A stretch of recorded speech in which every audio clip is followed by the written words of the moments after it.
যদি সত্য হয় আমার বাচ্চা নরমালে হবে, সুবহানাল্লাহ বলেন। মেজর জেনারেল সাহেব যখন আসছে ডিউটি করে, বলছে আমি কিন্তু সিজারে যাব না, আপনি না করে দেন। আরে বলো কি, বাচ্চা জন্ম হওয়ার ডেট হলো সামনে, ডেলিভারি ডেট সামনে, আসুন তুমি এটা বলো কি? না হুজুরে বলছে এই বাচ্চা আল্লাহ দিছে, বাচ্চা বাহির করার দায়িত্ব আল্লাহ, সুবহানাল্লাহ বলেন। এবং হুজুরে বয়ানে তাই বলছে, যদি কোনো কারণে বাচ্চা প্রসব করতে গিয়ে আমি মারা যাই, আমি শাহাদাতের মর্তবা পাবো, তাহলে তো আমার লস নাই, বাঁচলেও লাভ মরলেও লাভ, সুবহানাল্লাহ বলেন। কতটুকু ইয়াকিন তার ভিতরে ঢুকছে দেখেন।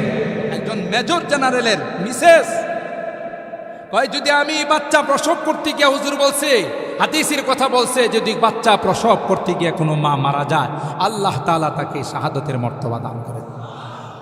তাহলে আমার লসটা কোথায়? আর আমার দিল